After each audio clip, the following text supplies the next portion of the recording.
Halo, ketemu lagi dengan saya Nika Sutini. Kali ini saya akan membahas tentang komunikasi dalam kesehatan masyarakat. Berikut adalah beberapa topik yang akan saya sampaikan, di antaranya tentang prinsip dasar komunikasi, komunikasi kesehatan, dan proses perencanaan komunikasi. Komunikasi adalah proses pengoperasian rangsangan atau stimulus dalam bentuk lambang atau simbol bahasa atau gerak yang bersifat nonverbal untuk mempengaruhi perilaku orang lain. Stimulus atau rangsangan ini dapat berupa suara atau bunyi atau bahasa lisan maupun berupa gerakan, tindakan atau simbol-simbol yang diharapkan dapat dimengerti oleh pihak lain dan pihak lain tersebut merespon atau bereaksi sesuai dengan maksud pihak yang memberikan stimulus. Oleh sebab itu, reaksi atau respon baik dalam bentuk bahasa maupun simbol-simbol ini merupakan pengaruh atau hasil dari proses komunikasi. Proses komunikasi yang menggunakan stimulus atau respon dalam bentuk bahasa, baik lisan maupun tulisan, selanjutnya disebut sebagai komunikasi verbal. Nah, sedangkan apabila proses komunikasi tersebut menggunakan simbol-simbol atau bahasa tubuh ya disebut sebagai komunikasi nonverbal. Selanjutnya mari kita bahas tentang unsur-unsur dalam komunikasi. Agar terjadi komunikasi yang efektif antara pihak satu dengan pihak yang lain, antara satu kelompok dengan kelompok yang lain, ya diperlukan keterlibatan seluruh unsur-unsur komunikasi. Yang termasuk unsur-unsur dalam komunikasi adalah komunikator, komunikan, pesan, saluran, atau channel. Mari kita bahas satu persatu. Komunikator. Komunikator di sini adalah orang atau sumber yang menyampaikan atau mengeluarkan stimulus dalam bentuk pesan yang berisi informasi-informasi yang harus disampaikan kepada pihak lain. Dalam hal ini adalah komunikan atau si penerima pesan. Nah, diharapkan pihak lain atau komunikan yang menerima pesan atau informasi dari komunikator dalam proses komunikasi memberikan suatu umpan balik atau feedback berupa respon. Nah, ketika seorang komunikator menyampaikan informasi kepada komunikan tanpa diiringi adanya umpan balik dari komunikan si penerima pesan, nah, maka menunjukkan proses komunikasi itu tidak berlangsung. Selanjutnya ada komunikan. Nah, seperti yang saya sampaikan tadi, komunikan adalah pihak yang menerima stimulus dan memberikan respon terhadap pesan atau informasi yang disampaikan oleh komunikator. Nah, respon atau umpan balik ya, atau feedback yang diungkapkan oleh si komunikan setelah menerima pesan atau informasi yang disampaikan oleh komunikator bisa bersifat pasif atau bersifat aktif. Pasif yakni hanya sekedar memahami dan mengerti apa yang dimaksud oleh si komunikator. Atau dalam bentuk aktif ya, dalam bentuk berupa ungkapan perubahan perilaku, baik misalnya dalam bentuk lisan atau tulisan ya yang bersifat verbal atau menggunakan simbol-simbol yang bersifat nonverbal. Menerima stimulus saja ya, tanpa memberikan feedback, umpan balik berupa respon dalam proses komunikasi ini, maka komunikan tersebut tidak bisa dinyatakan berhasil melakukan proses komunikasi. Selanjutnya ada pesan atau message. Pesan ini adalah isi dari stimulus yang dikeluarkan atau disampaikan oleh si komunikator atau sumber pemberi informasi kepada si komunikan atau penerima informasi. Isi stimulus berupa pesan atau informasi ini selanjutnya disampaikan kepada komunikan dan diberikan feedback oleh komunikan terhadap si komunikator.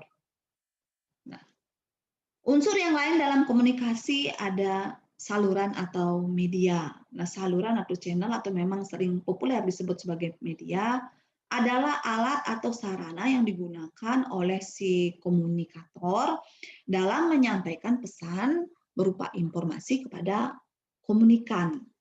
Jenis dan bentuk saluran atau media ya yang digunakan dalam berkomunikasi itu sangat bervariasi. Nah, mulai dari yang paling sederhana misalnya atau bersifat tradisional seperti misalnya mulut ya, secara lisan, kemudian bunyi-bunyian kentongan, kemudian tulisan cetakan sampai dengan elektrolit yang modern seperti televisi dan internet. Nah, setelah kita memahami bagaimana hubungan antara unsur-unsur komunikasi sampai terjadinya proses komunikasi, selanjutnya mari kita bahas tentang bentuk-bentuk komunikasi. Pembangunan termasuk pembangunan di sektor kesehatan tidak akan berjalan dengan baik dan efektif tanpa adanya proses komunikasi. Komunikasi di sektor kesehatan bukan saja diperlukan untuk melibatkan seluruh komponen masyarakat agar berpartisipasi dalam pembangunan kesehatan, tetapi juga diperlukan untuk memperoleh dukungan politik dan kebijakan dari para pejabat, penyelenggara negara atau pemerintah, baik eksekutif maupun legislatif dan para pejabat lintas sektor yang lain. Nah, dalam melakukan komunikasi kesehatan dengan pihak-pihak yang tadi saya sebutkan, yang menjadi pesan pokok di sini dalam komunikasi kesehatan adalah status kesehatan dan problema-problema yang dihadapi oleh masyarakat. Nah, tentunya agar proses komunikasi kesehatan itu efektif dan terarah dapat dilakukan melalui bentuk-bentuk komunikasi. Nah, di antaranya ada komunikasi intrapersonal, kemudian ada komunikasi antar pribadi, ada mass communication, dan komunikasi organisasi. Apa yang dimaksud dengan komunikasi intrapersonal? Nah, komunikasi ini adalah komunikasi yang umumnya terjadi dalam diri kita sendiri. Terjadi apabila seseorang memikirkan masalah yang dihadapi.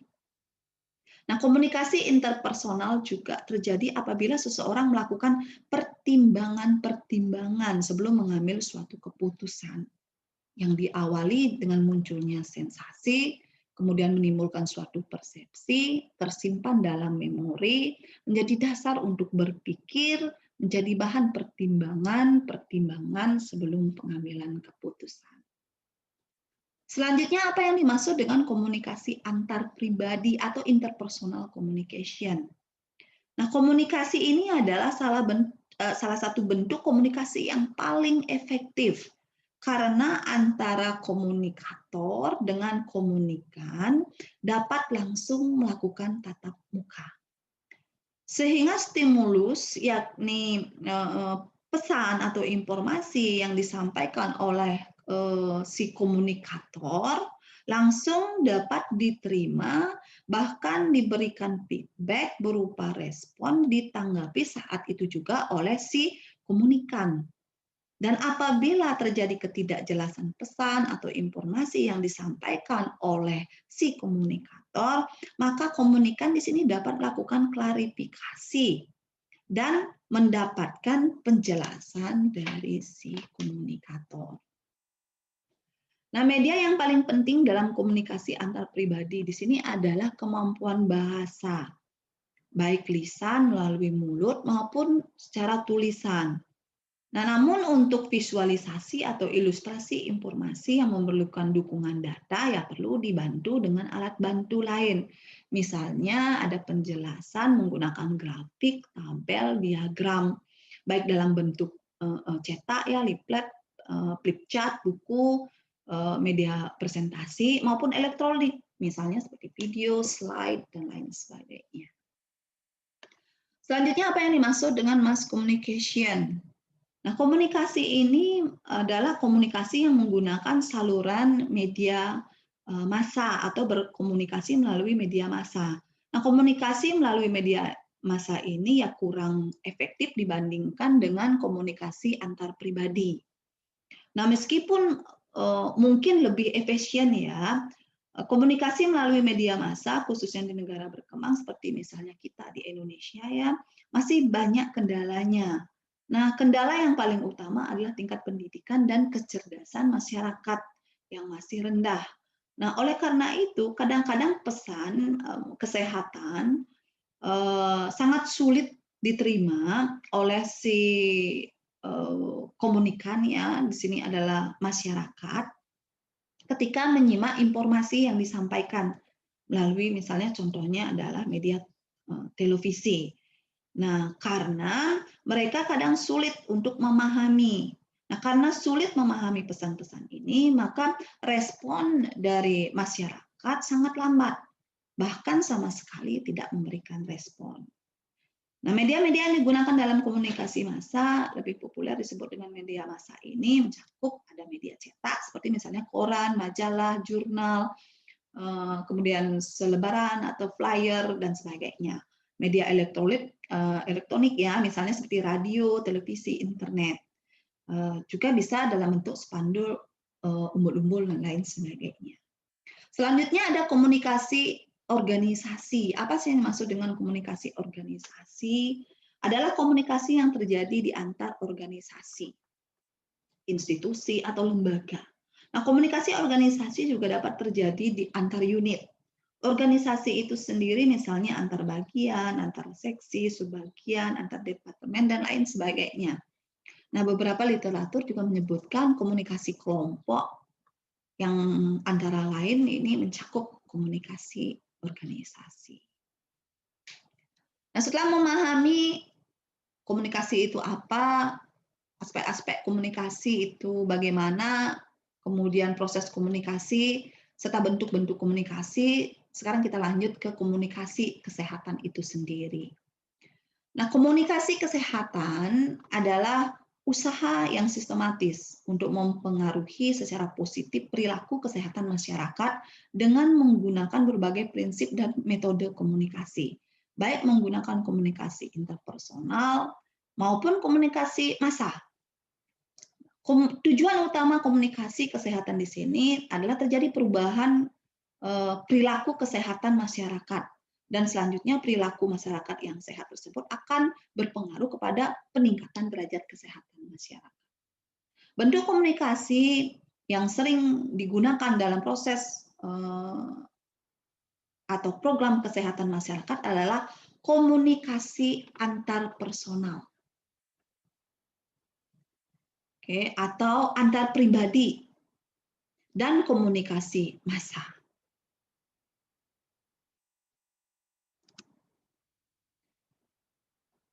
Selanjutnya kita bahas komunikasi antar pribadi dalam kesehatan.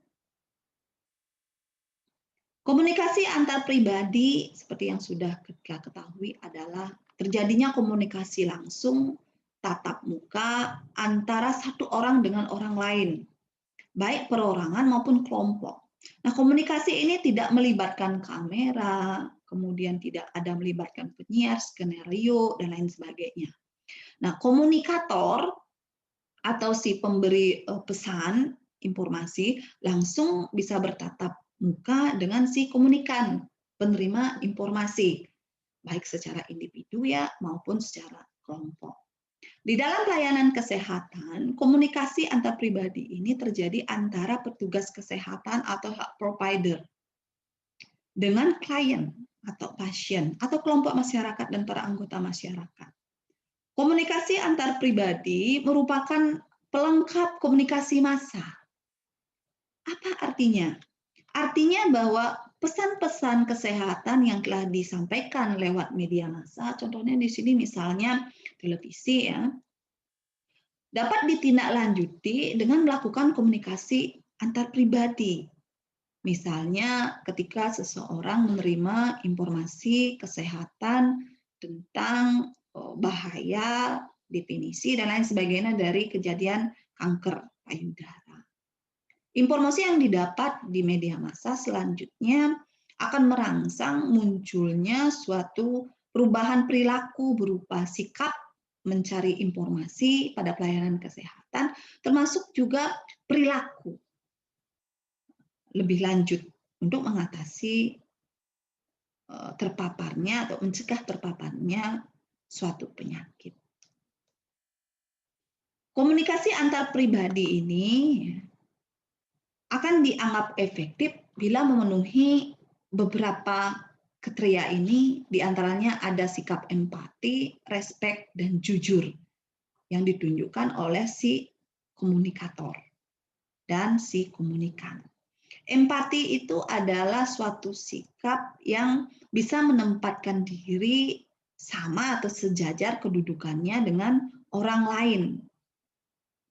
Kemudian respect itu artinya ya suatu sikap atau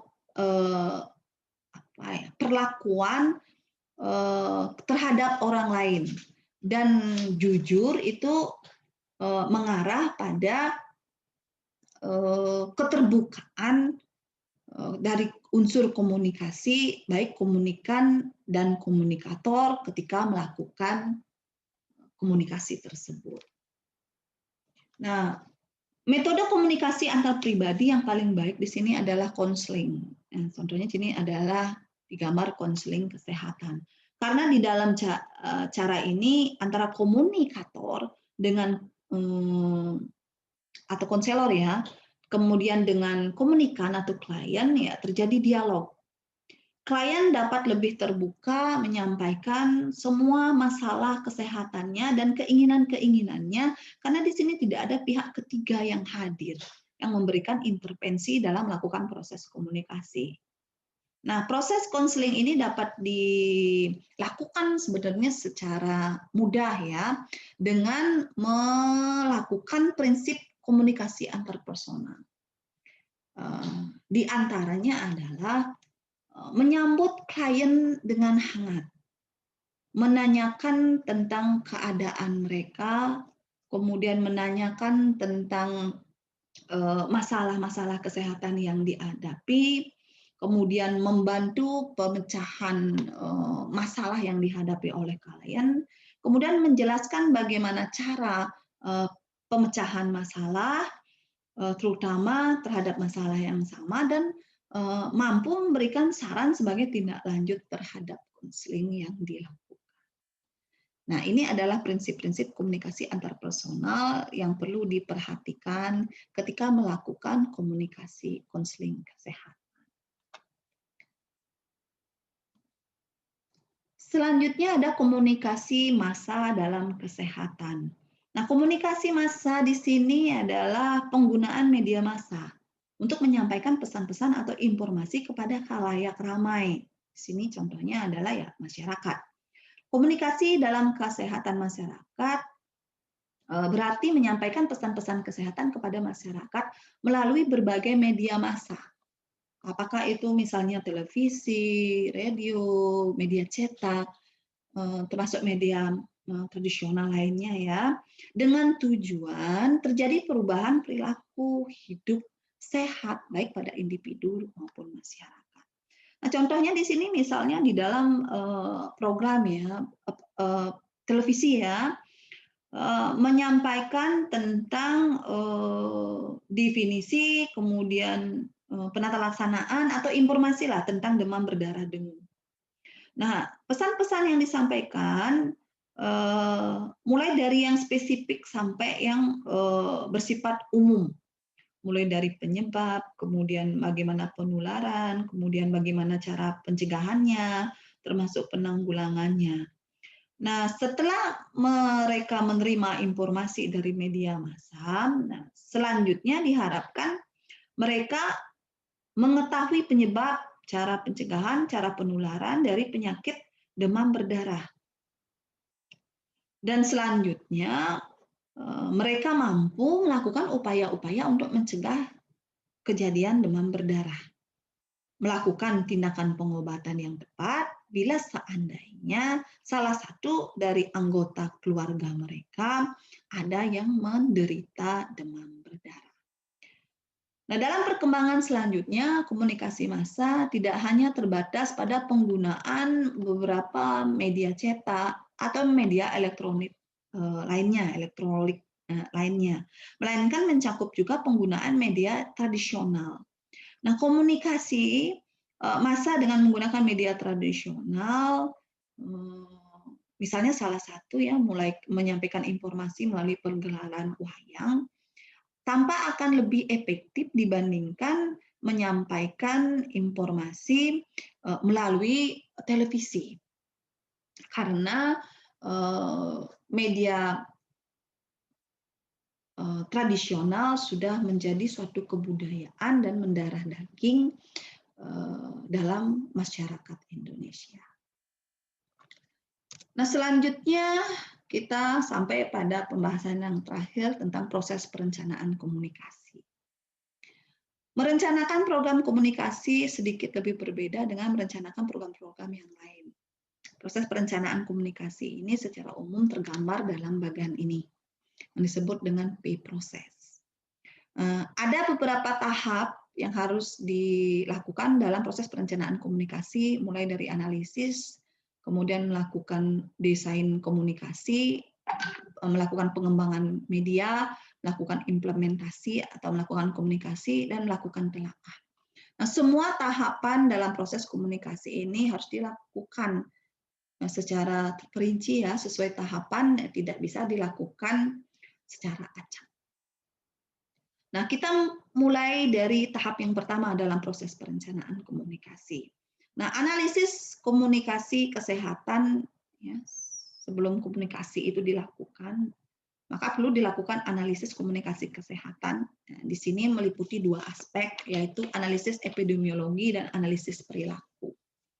Nah, analisis epidemiologi ini mencakup prevalensi atau angka kejadian suatu penyakit, bagaimana karakteristik penyakit, kemudian faktor-faktor risiko, dan penyebab utama dari penyakit. Sedangkan analisis perilaku ini mencakup perilaku masyarakat sehubungan dengan penyakitnya, baik perilaku terhadap tanda dan gejala, kemudian perilaku terhadap penyebab dari penyakit, cara penularan, cara pencegahan, tindakan, dan cara mencari pengobatan. Nah, ini awalnya perlu dilakukan suatu analisis sebelum menyampaikan suatu informasi melalui komunikasi. Contohnya di sini misalnya ingin melakukan penyampaian informasi tentang penyakit DBD melalui kegiatan penyuluhan kesehatan. Nah, setelah melakukan analisis epidemiologi maupun analisis perilaku, selanjutnya dalam proses perencanaan komunikasi adalah melakukan desain komunikasi. Nah, dalam merancang program komunikasi kesehatan ini, hal-hal yang perlu diperhatikan dalam desain komunikasi adalah menentukan sasaran terlebih dahulu, menentukan tujuannya secara spesifik, menentukan isi pesan atau media, menentukan strategi, dan menyusun rencana tindakan. Nah, sebagai contoh, misalnya di sini ya, perencanaan komunikasi pemberian penyuluhan pada penderita hipertensi. Maka sasaran di sini adalah semua penderita hipertensi. Ya, ini misalnya didapatkan dari hasil analisis. Nah, selanjutnya tujuan dari kegiatan secara spesifik misalnya di sini adalah terjadi peningkatan kemampuan kontrol manajemen terhadap diet dan obat. Kemudian setelah dilakukan analisis, misalnya ditemukan prevalensinya bahwa kasus hipertensi ini cenderung dialami oleh orang dewasa dan lansia, mulai dari umur 45 tahun ke atas. Maka di sini perlu menentukan isi pesan yang ingin disampaikan dan media yang digunakan untuk penyampaian informasi menyesuaikan dengan si subjek yang akan menerima informasi tersebut. Nah, selanjutnya menentukan strategi. Nah, menentukan strategi penyampaian informasi. Apakah nanti langsung tatap muka melalui penyuluhan atau menggunakan media massa atau misalnya memberikan penyuluhan hanya pada kader yang kemudian dilanjutkan kepada masyarakat. Selanjutnya menyusun rencana tindakan. Kapan kegiatan penyuluhan ini akan dilakukan. Setelah masuk ke penentuan desain komunikasi, selanjutnya masuk pada tahap berikutnya adalah pengembangan media. Nah, langkah-langkah yang harus dilakukan dalam pengembangan media ini adalah membuat desain media menyesuaikan dengan sasaran yang sudah ditentukan dalam desain komunikasi. Kemudian setelah itu dilakukan uji coba media, memastikan dengan media tersebut informasi yang diterima oleh sasaran menjadi efektif. Nah, selanjutnya kalau seandainya ada kurang, ditindaklanjuti dengan melakukan revisi dan akhirnya difinalisasi media yang akan digunakan karena kita akan masuk ke tahap implementasi atau melakukan kegiatan. Nah, selanjutnya dalam proses perencanaan komunikasi adalah implementasi, monitoring, dan asesmen. Nah, dalam program komunikasi, implementasi, monitoring, dan evaluasi merupakan suatu kesatuan. Langkah-langkah yang perlu dilakukan pada tahap ini adalah pelatihan petugas yang akan menyampaikan informasi kepada sasaran, atau mungkin perlu ada peluncuran atau launching media yang akan digunakan. Kemudian selanjutnya setelah implementasi atau penyuluhan atau pemberian komunikasi langsung melalui penyuluhan misalnya dilakukan, ada di situ ada pemantuan proses. Kemudian setelah dilakukan penyuluhan, di akhir harus ada pengukuran dampak terhadap program. Apakah mampu menyebabkan terjadinya peningkatan pengetahuan, peningkatan sikap, dan perubahan perilaku pada sasaran. Nah, proses yang terakhir dalam proses perencanaan komunikasi adalah telaah, ya. Telaah atau disebut dengan monitoring review di sini, yang meliputi beberapa kegiatan, di antaranya adalah analisis hasil asesmen, rekomendasi tindak lanjut, dan perencanaan kembali. Nah, analisis dari hasil asesmen ini untuk mengetahui efektivitas dari kegiatan penyuluhan melalui perencanaan komunikasi yang dilakukan. Nah, setelah diketahui keefektifannya dan ketidakefektifannya, maka ada penyusunan rekomendasi tindak lanjut dari kegiatan yang sudah dilakukan. Kemudian ada penyusunan perencanaan kembali atau replan, ya, untuk menghadapi atau menyelesaikan masalah-masalah kesehatan. Nah, ini adalah buku referensi yang digunakan dalam penyampaian materi kali ini. Mudah-mudahan apa yang saya sampaikan bisa dipahami, bisa dimengerti, serta bisa digunakan atau bermanfaat ya, dan diimplikasikan pada tatanan nyata atau masyarakat. Nah, pada akhir kata saya mengucapkan terima kasih atas perhatiannya dan sampai ketemu pada video-video pembelajaran selanjutnya.